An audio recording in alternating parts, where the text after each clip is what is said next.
Sudevaya. Om Namo Bhagavate Vasudevaya. Om Namo Bhagavate Vasudevaya. Narayanam Namaskrityam Naram Chaiva Narottamam Devim Saraswatim Vyasam Tato Jayam Mudirayet Shrinvatam Swakatha Krishna Punya Shravana Kirtanam Hridyantasto hi abhadrani vidhunoti sruhit satam Nashtaprayeshva bhadreshu nityam bhagavata sevaya bhagavati uttama shlokir bhakti bhavati naishtikir. So let's recite this verse. We are on Canto 4, Chapter 11 and verse number 27. Tam eva mrityum amritam tata devam daivam sarvatmanopehi jagat parayanam yasmai balim vishvasrijo haranti gavo yatha vainasidamayantritaha.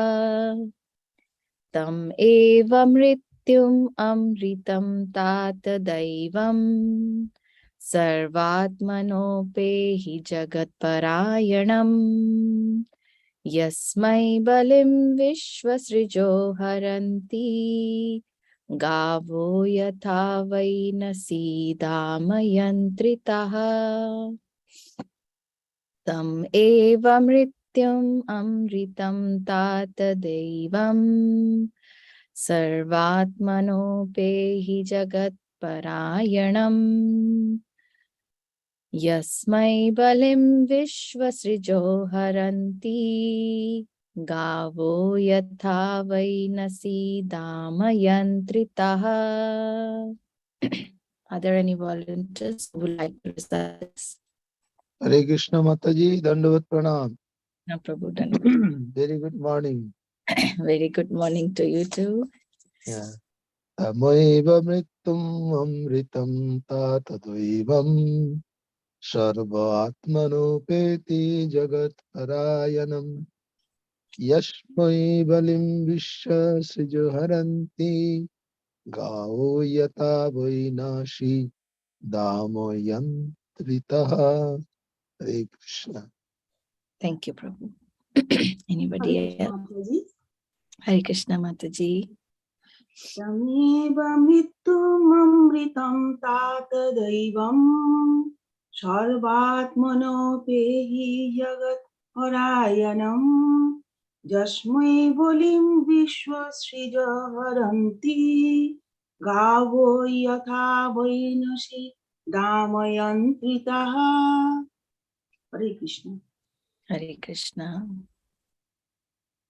Hare Krishna, I am trying, Mataji. Please. Tamaiva vritum amritam tatadaivam sarvatmano pehi jagat parayanam jasmai balim vishasrijo haranti gavo jatha vainashi damayantritaha. Hare Krishna. Thank you. Hare Krishna Mataji, I am also trying. Yes, Prabhuji, please. Tameva mritum amritam tatadaivam sarvatman opehi jagat parayanam yashmai baling vishasrijo haranti gavo yatha vainashi damayantritaha. Thank you, Prabhuji. Thank you. So let's see the synonyms here. Tam, unto him. Eva, certainly. Mrityum, death. Amritam, immortality. Tat, my dear son. Daivam, the supreme. Sarva Atmana, in all respects. Upehi, surrender. Jagat, of the world. Parayanam, ultimate goal. Yasmai, unto whom. Balim, offerings. Vishwasrijaha, all the demigods like Brahma. Haranti, bear. Gavaha, bulls. Yatha, as. Vai, without fail. Nasi, in the nose. Dama, by a rope. Yantritaha, controlled. Translation and purport by Srila Prabhupada. Srila Prabhupada ki jai. Anyone volunteering for translation? Hare Krishna Mataji. Yes, please, Mataji. And pranams Mataji. Pranams, Mataji. Translation and purport by Srila Prabhupada. Srila Prabhupada ki jai. My dear boy Dhruva, please surrender unto the Supreme Personality of Godhead, who is the ultimate goal of the progress of the world.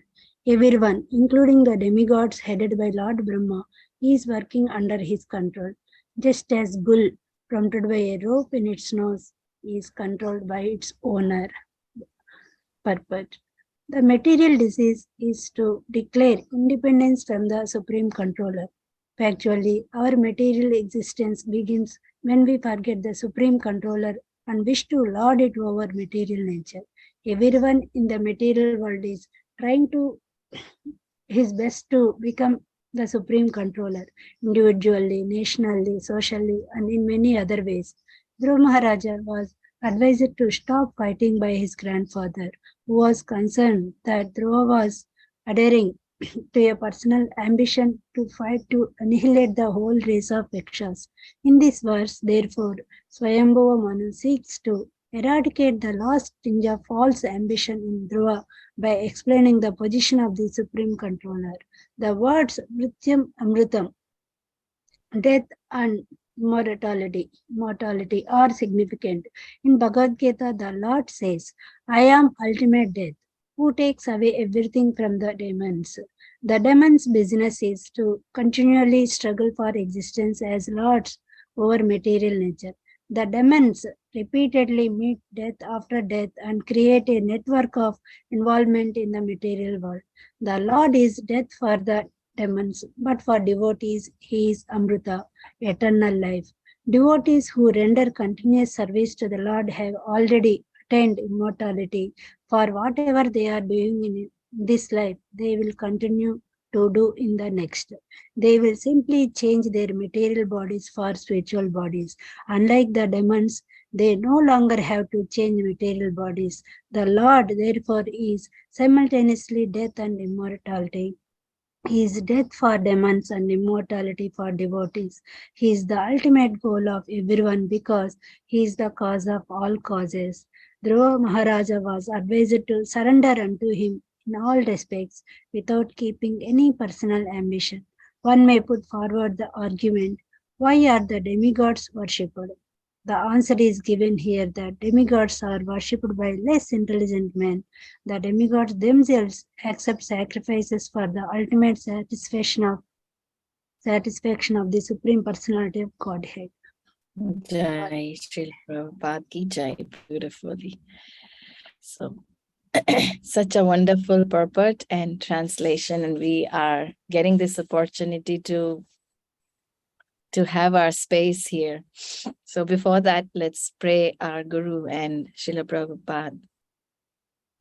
Om Ajnanatimirandasya Jnananjana Shalatkaya Chakshurun Militam Yena Tasmai Shri Gurave Namaha. Nama Om Vishnu Padaya Krishna Presthaya Bhutale Srimate Krishna Das Goswami Niti Namine. Nama Om Vishnu Padaya Krishna Presthaya Bhutale Srimate Bhakti Vedanta Swami Niti Namine. Namaste Saraswate Deve Gauravani Pracharine Nirvishesha Shunnavadi Paschatya Deshatarine. Jaya Shri Krishna Chaitanya Prabhu Nityananda Sri Advaita Gadadhar Srivasadi Gaura Bhakta Vrinda. Hare Krishna Krishna Krishna Hare Hare, Hare Rama Rama Rama Hare Hare. Hare Krishna Krishna Krishna Hare Hare, Hari Rama, Hare Rama, Rama Rama, Hare Hare. Hare Krishna, Krishna Krishna, Hare Hare. Hare Rama, Rama Rama, Hare Hare. So before starting, I would like to seek the blessings of all the Vaishnavas, because this verse actually is very, very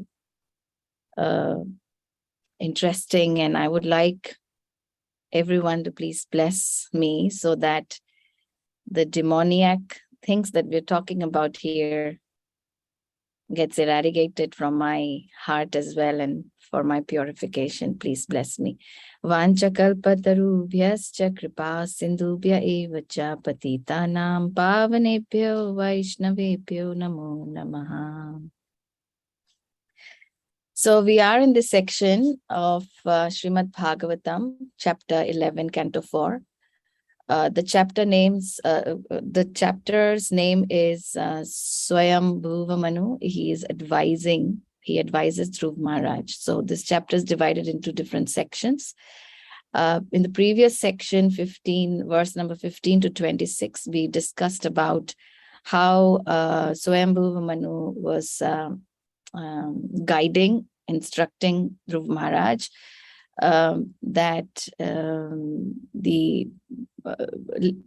to understand that Krishna is the supreme cause of all causes. He's the cause, he's the ultimate cause, and various philosophies, and how God acts as time, how the Lord acts as time, and he's neutral, and what are the different philosophies of different philosophers, and what is the Lord's external energy. And in this section, Swayambhuva Manu is actually advising to give up anger. So if you see, it's quite much on a instructive base, like please surrender unto the Supreme Personality of Godhead. Swayambhuva Manu is directly instructing. So that right now at this moment, Dhruv Maharaj is angry. And because he's angry, Swayambhuva Manu is trying to pacify, in the sense that by giving spiritual instructions. And then Dhruv Maharaj he's already a surrendered soul. We know that story came way before we have discussed this. So he doesn't have to do, it doesn't suit anything that is unbenefiting or not befitting his personality. So therefore these instructions are really, really valid reminders for Dhruv Maharaj. So we'll read the translation one more time. My dear boy Dhruva, please surrender unto the Supreme Personality of Godhead, who is the ultimate goal of the progress of the world. Everyone, including the demigods, headed by Lord Brahma, is working under his control. How? Just as a bull, prompted by the rope in its nose, is controlled by its owner. So the first word that Srila Prabhupada talks in the purport is disease. So if we actually discuss this word disease, it is dis-ease. So the material dis-ease is to declare independence from the Supreme Controller. So this means that we are in a dis-ease state. Our state of existence is not comfortable and it's not at ease. So not at ease, the reason for being not at ease is what might be the reason of our not being at ease? Our forgetfulness. Yes, our forgetfulness. So the moment we forget Krishna, in the purport, Srila Prabhupada has clearly, in very, very clear words, has instructed us that our dis-ease condition is because we have been forgetful of Krishna, and there the moment we forget Krishna, our material existence begins. So this means it's very clear that in the spiritual world, there is no forgetfulness of the supreme controller, or that there's no forgetfulness of Krishna, the center being Krishna. So that's our practice here. So this verse opens up a lot of platform unto our own space of personal introspection, and also takes us to the direct instructions of Krishna in chapter 16 of Bhagavad Gita, which we will just discuss in a bit. So here it says, our material existence begins when we forget the supreme controller and wish to lord it over material nature. So what are we lording over in the material nature? That's a big question for us. What do we want to lord here? Is there anything that belongs to us, or what is the situation that is putting us into that forgetfulness state that I am wanting somebody else's property? Because Yes, Prabhu, please. sorry. No, please, Prabhu. Okay. The thing is, when we think ourselves in the center, when we put ourselves in the center, then it becomes forgetfulness. But when we put Krishna in the center, in all objects of our operation, then it becomes spiritual. So that is the material sense, and this is the spiritual sense. That's Yes. when you put ourselves in the middle of everything, and it becomes materialized.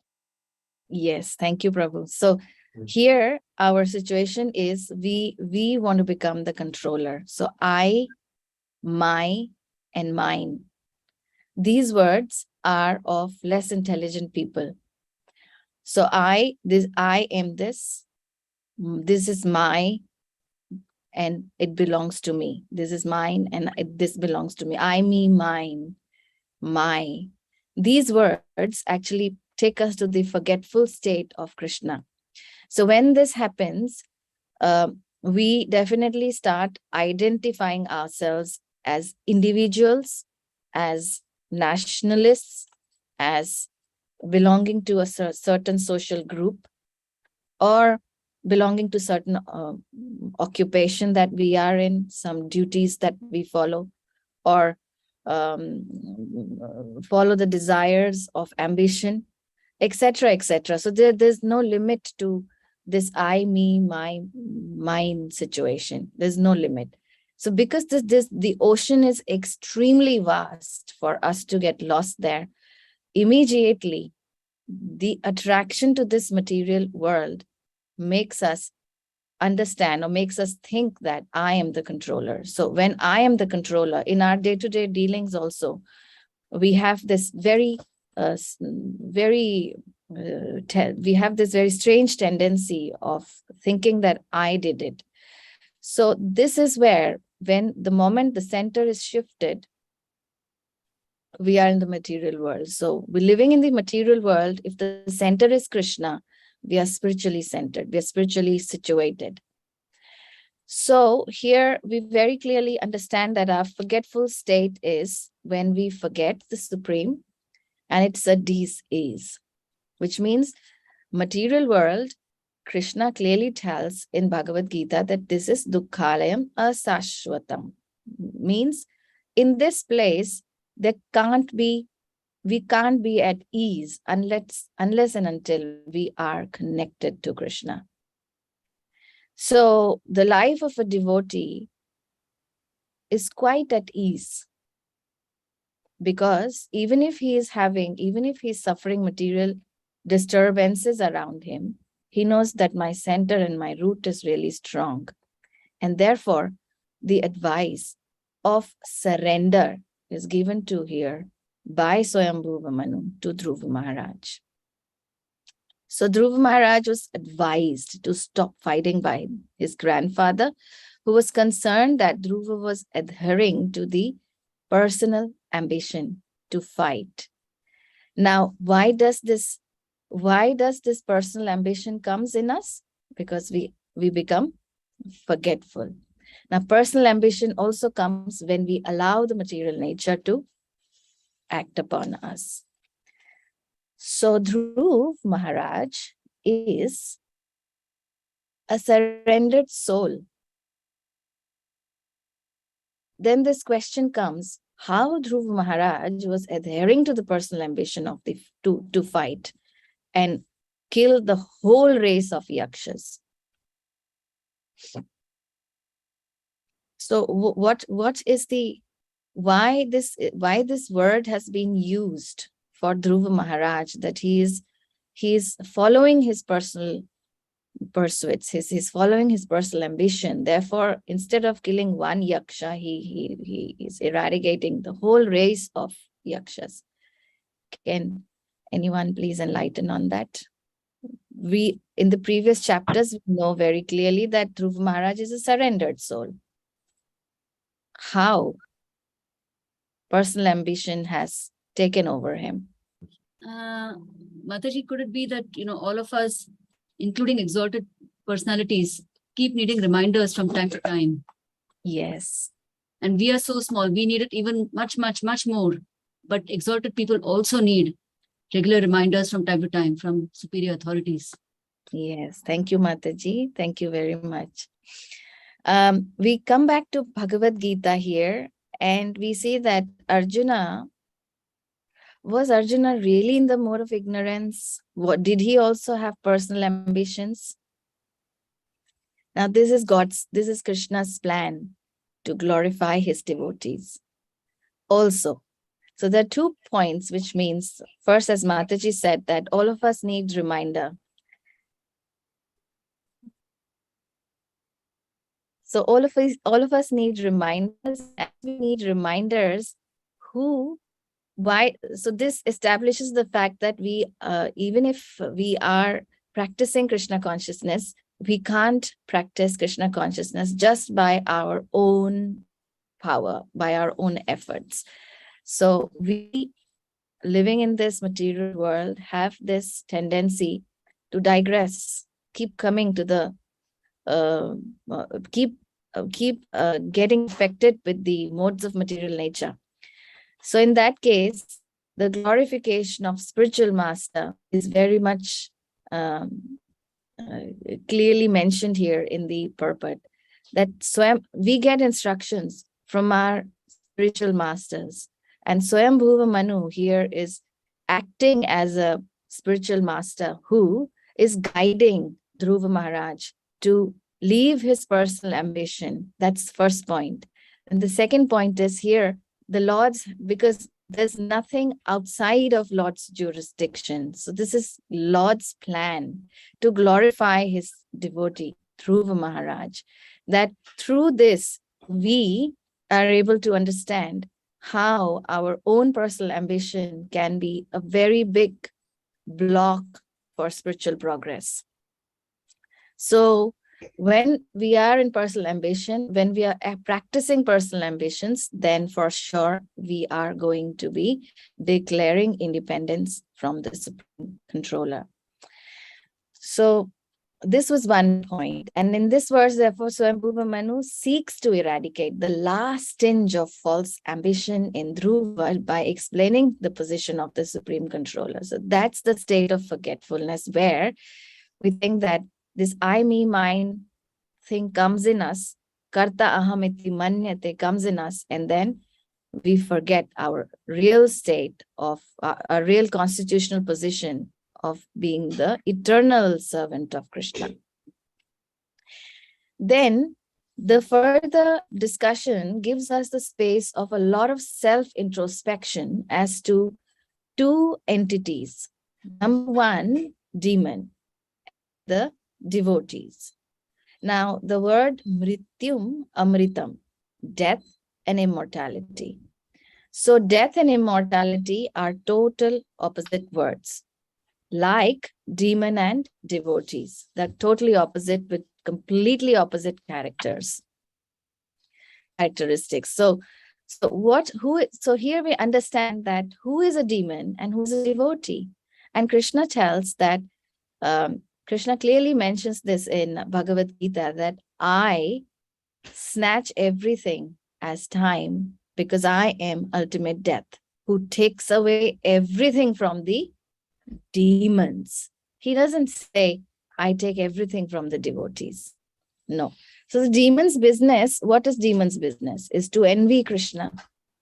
And as we envy Krishna, we continually struggle in the existence of material nature, and then we keep circling ourselves life after life in the material nature, taking birth as different entities. So the demons repeatedly see Krishna in the form of death, and therefore this death creates a network in the sense that this network is repeated settings of coming back in default. This is a default setting, coming back again and again and again, until and unless they get the chance of meeting a pure devotee. But on the other hand, the Lord is death for the demons, but for devotee, he is a nectar. He is Amrita. He is eternal life. So how does a devotee feel when at the time of death? Devotee is not worried about Yamaraj will take me from here. He's not worried about that at all. Even if Yamaraj takes, doesn't matter. It doesn't matter.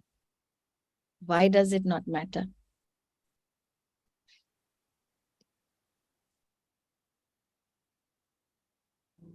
Any responses? Why does it not matter for the devotee, even if Yamaraj takes him to Yamalok and kills him or gives him a lot of punishment, he's sent to hell?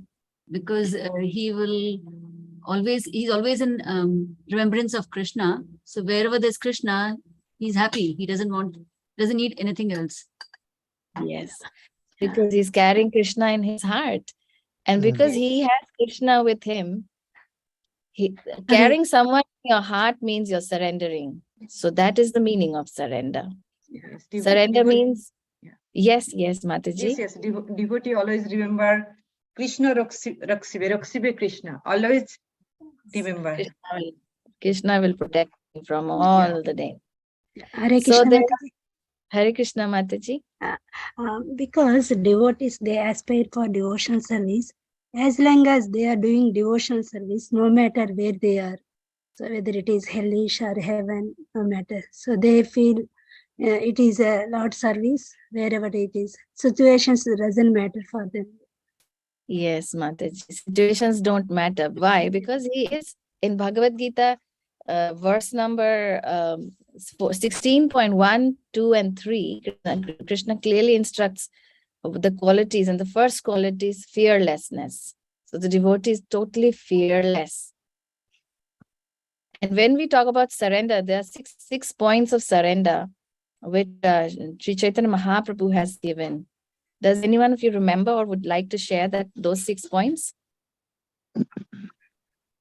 Avashya Rakshive Krishna. Krishna Palan. Yeah, so Krishna is accept everything that is in favor of Krishna, reject everything that is not in favor of Krishna consciousness. Then Krishna is the maintainer, Krishna is the ultimate maintainer, Krishna is the ultimate protector, being meek and humble, and there is no separate interest other than Krishna. So for a devotee, there's nothing else that matters other than Krishna. So this means that when we if we actually want to understand the word surrender in our heart, we need to understand also that fact that what am I carrying in my heart? Am I carrying love for Krishna as in terms of surrender, which if Krishna is sitting in my heart all the time and I'm thinking about, if for mothers, if kids are sitting in their heart, this means they surrender somewhere to their choices. And they have this love for the children so much, so that even if anyone wants to take that love out of mother's heart, I don't think anyone has gone really, anyone has won on this aspect of taking love out of mother's heart for her kids. So when we have love for somebody in our heart, we want to do things for them. So that's the same meaning of surrender. Surrender means when you're caring someone. So when you care for somebody, when you love someone, and then you want to do something that is favorable, you want to reject something that is not favorable, and you want to always, you can't be dealing with this individual in ego. We can't be dealing with them in ego. So automatically we become meek and humble with this individual that we are carrying in our heart. And then we have no separate interest. If I have separate interest, then what is the person sitting here doing in my heart? And then thinking that this person is protecting me and maintaining me, because without this person, it's very difficult for me to exist. So that's the point of surrender.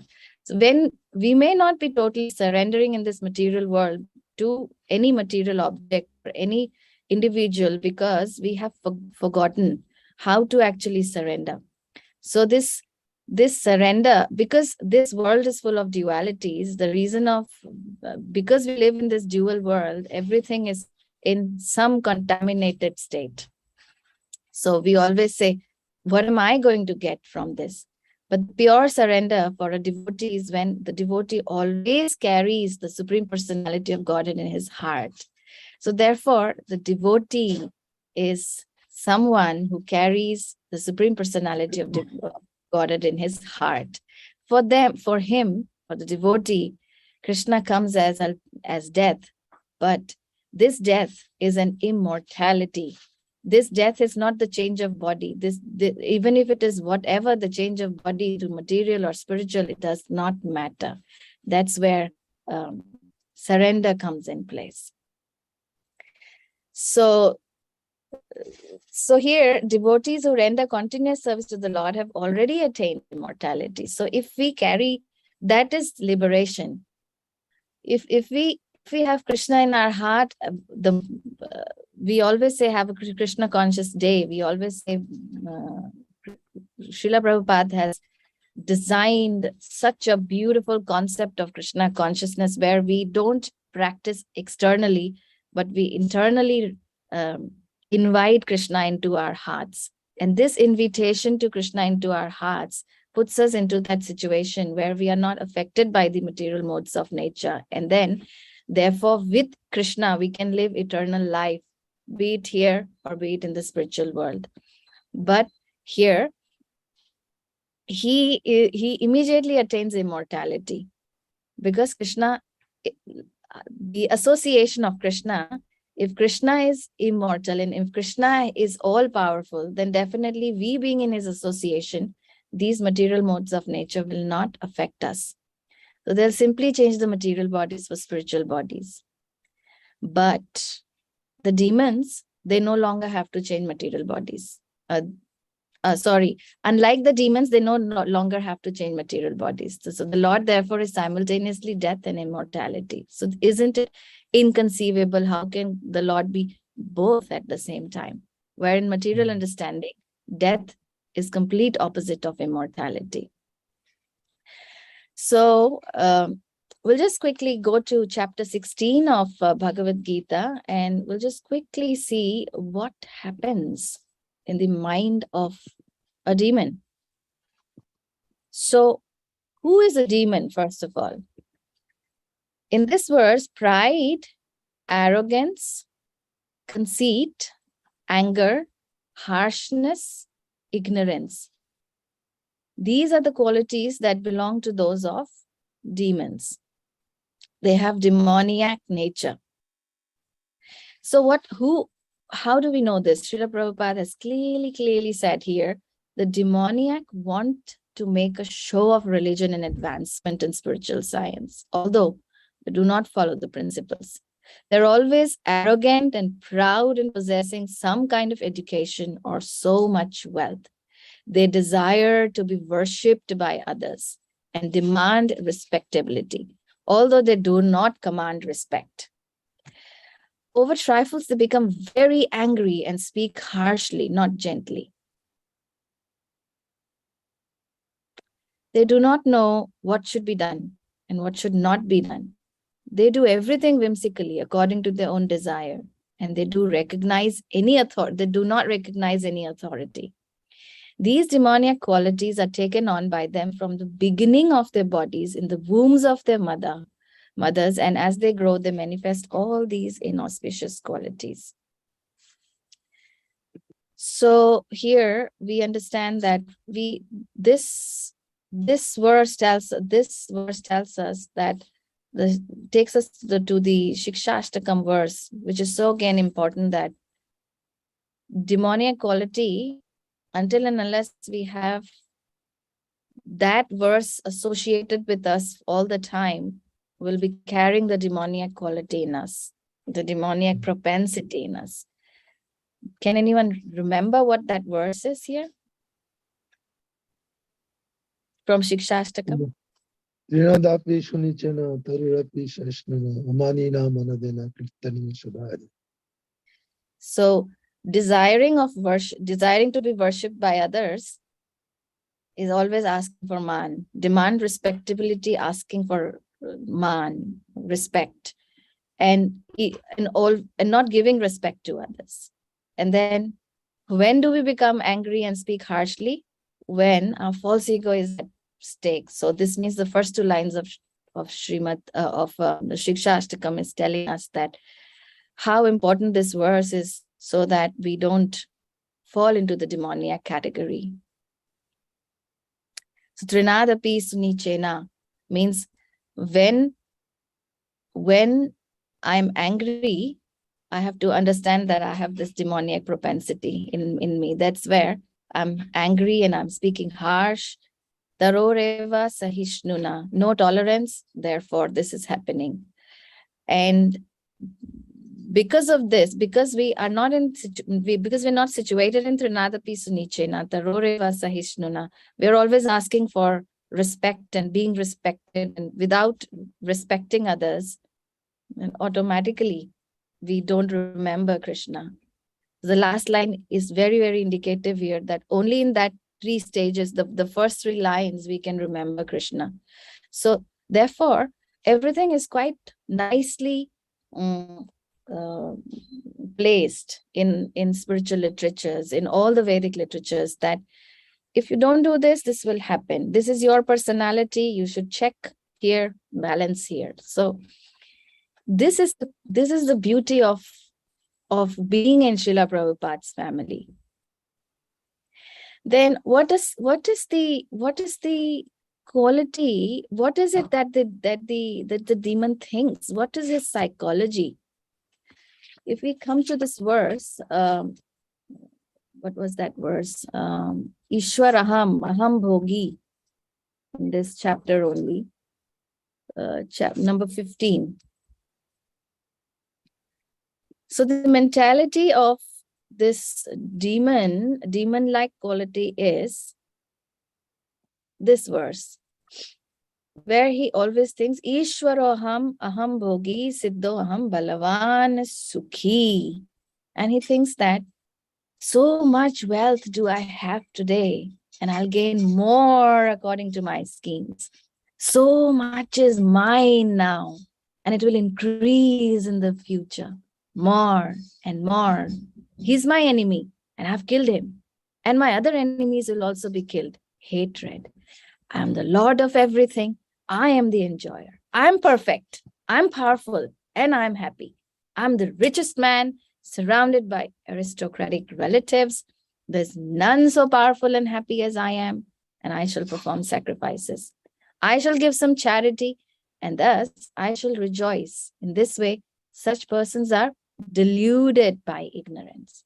So Krishna here himself says, I delude them. I give them this intelligence to fulfill their desires. So until and unless we actually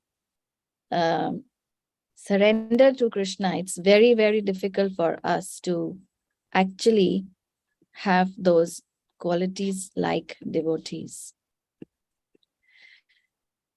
And in the end here, Srila Prabhupada says that he's the cause of all. Dhruva Maharaj was advised to surrender unto him in all respects without keeping any personal ambition.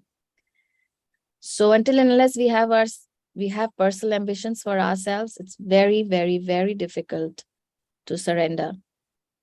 So again, we come back to the change and switch of desires and keeping Krishna in the center. One may put forward the argument, why are the demigods worshipped? The answer is given here that demigods are worshipped by less intelligent men. Now we can have 1 minute discussion of how do you know somebody is intelligent?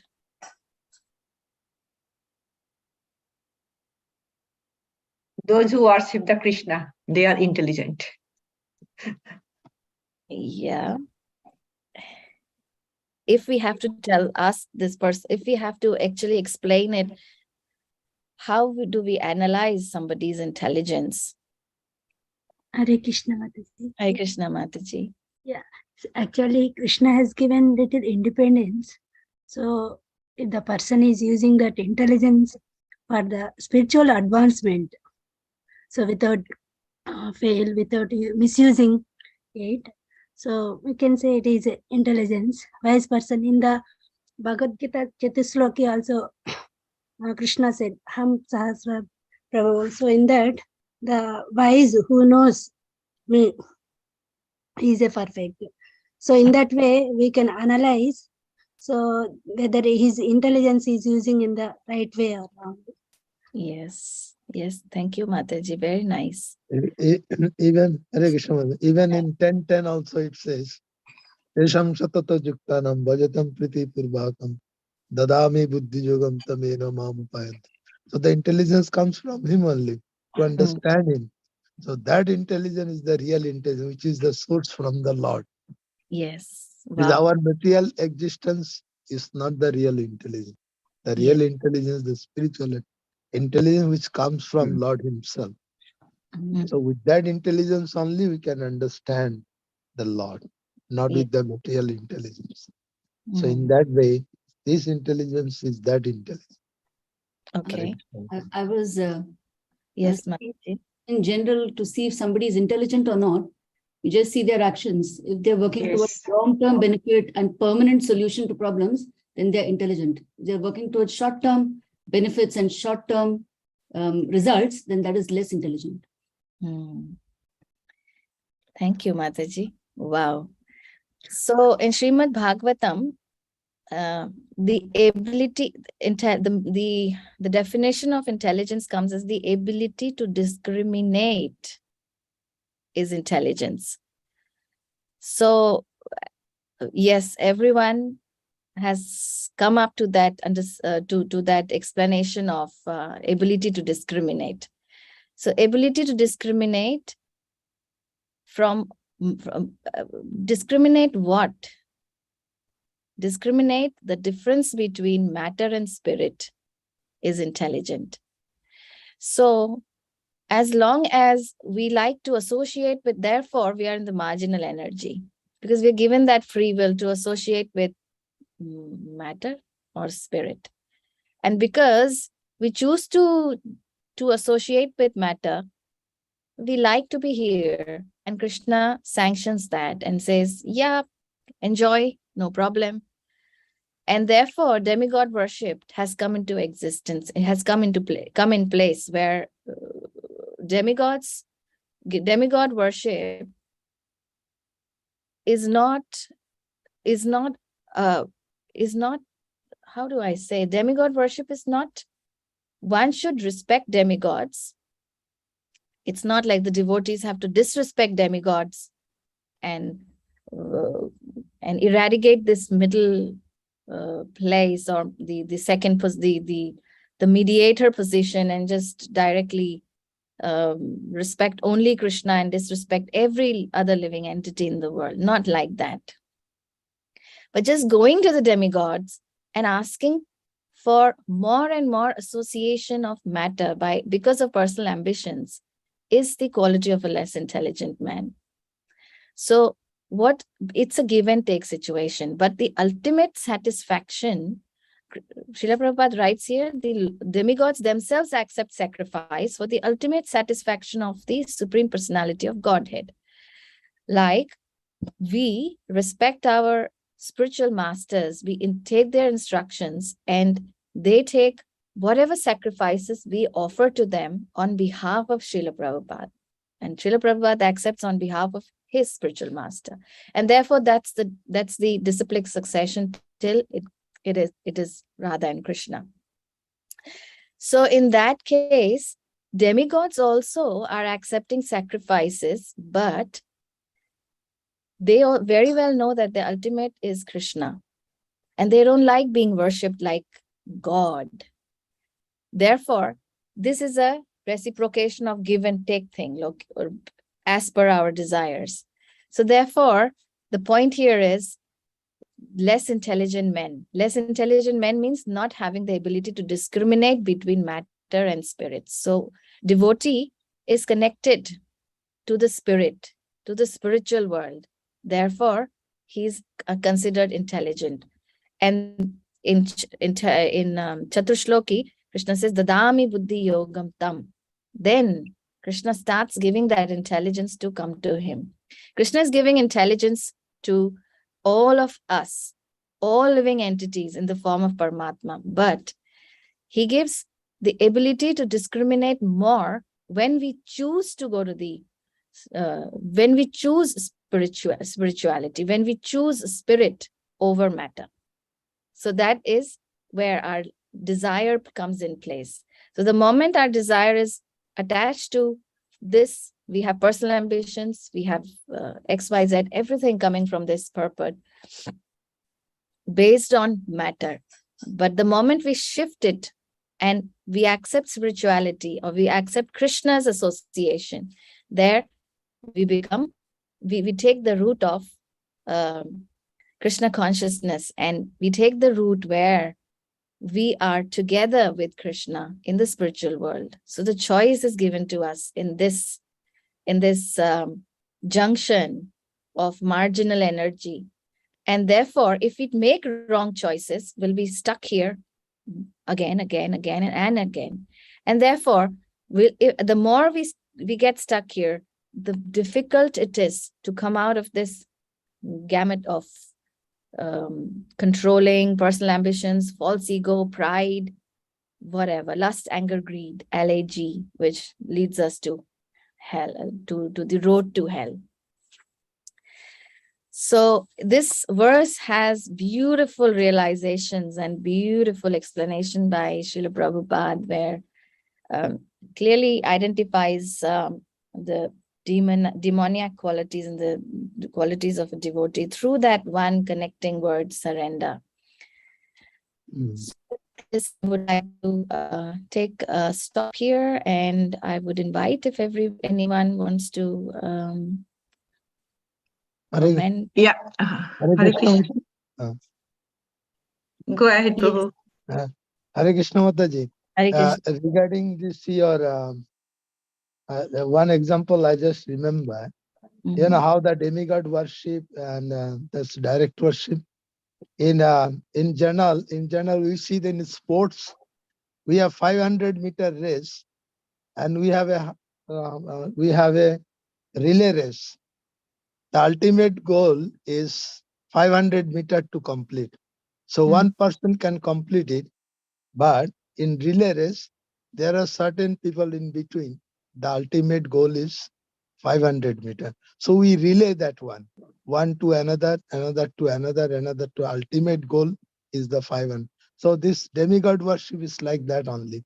Yes. So we can reach directly by one person taking to 500-meter race, or otherwise we can relate through other sources. Wow. But the achievement is 500 meters, isn't it? Yes, very true, Prabhu. Very nice example. Very nice. Thank you. Yes, Mataji. I have one question regarding respect to demigods. Okay. we know when we respect anyone, so we serve, we do some activity for him or for her. Yes. Okay, so if we do not do any service, how we can show the respect to demigods? Because we are not worshipping, we are not keeping an altar, we are not making any celebration for them. So how we can tell we are respecting them?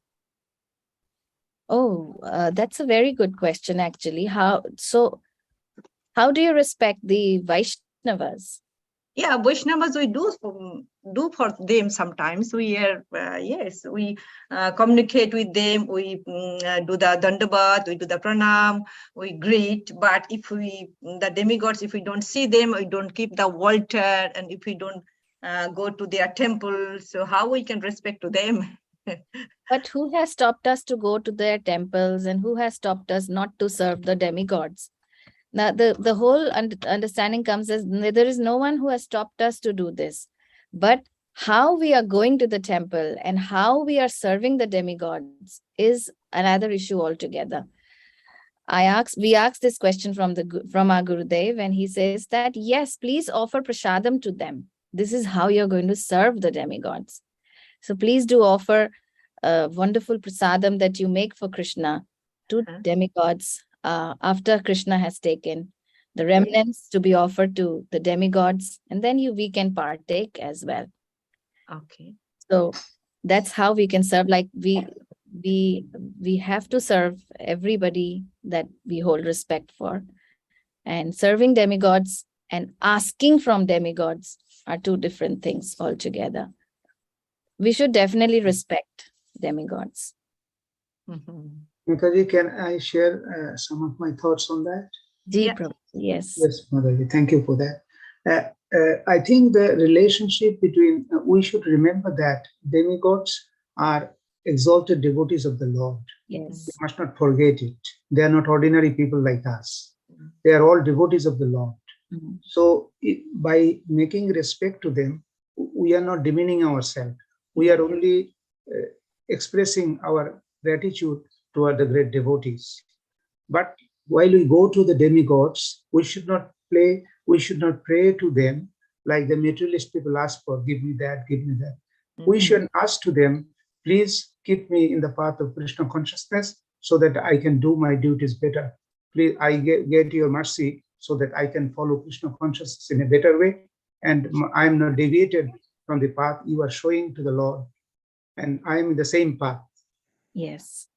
And we should not ask for material benefit to them, but at the same time, we should not demean them.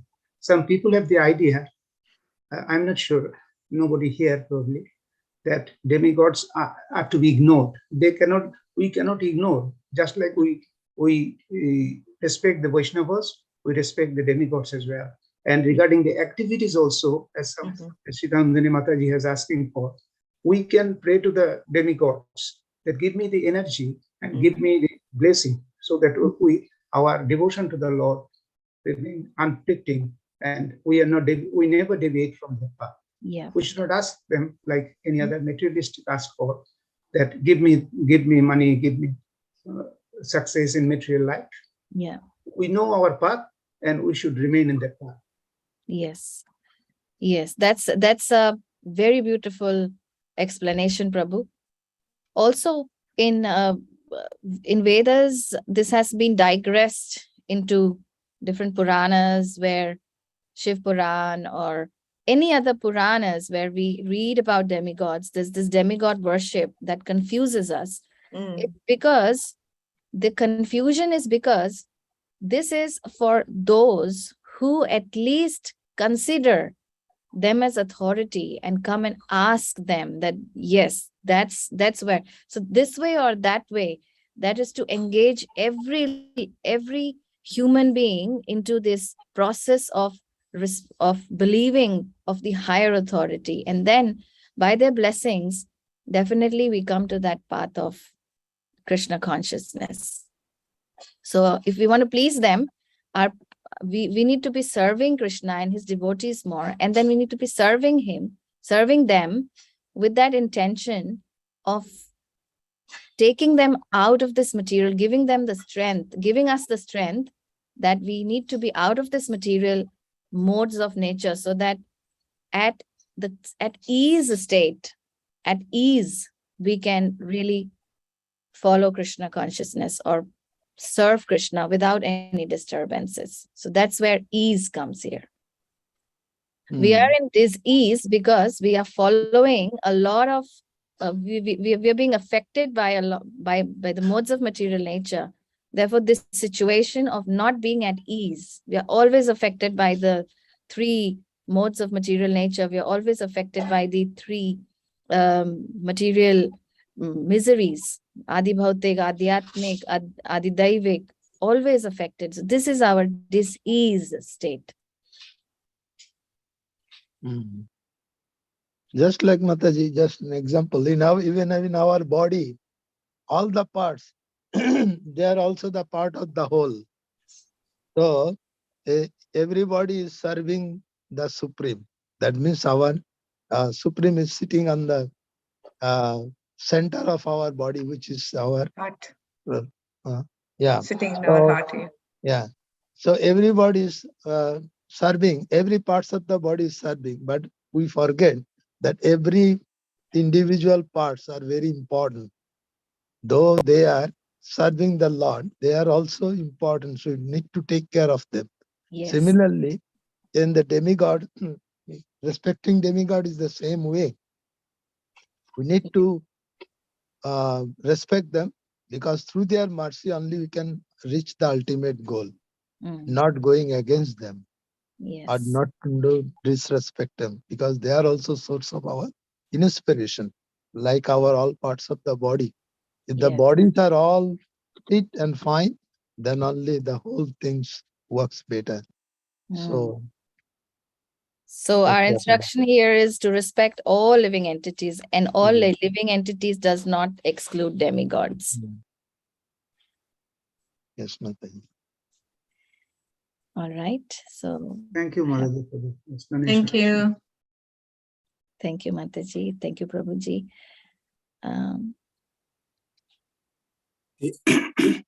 Anybody else got any queries or reflections? If none, we'll conclude here. Thank you very much, Mataji, for coming this morning, giving a wonderful analysis of this verse. So much to unpack. Thank you very much. So, our great Radha Padma Mataji ki jai. Shri Prabhupada ki jai. Good bhakti, good Vindati jai. Vancha kalpataru bhascha kripa sindhubhyo eva cha patitanam pavanebhyo vaishnavebhyo namo namaha. Ananta koti vaishnav vrinda ki jai.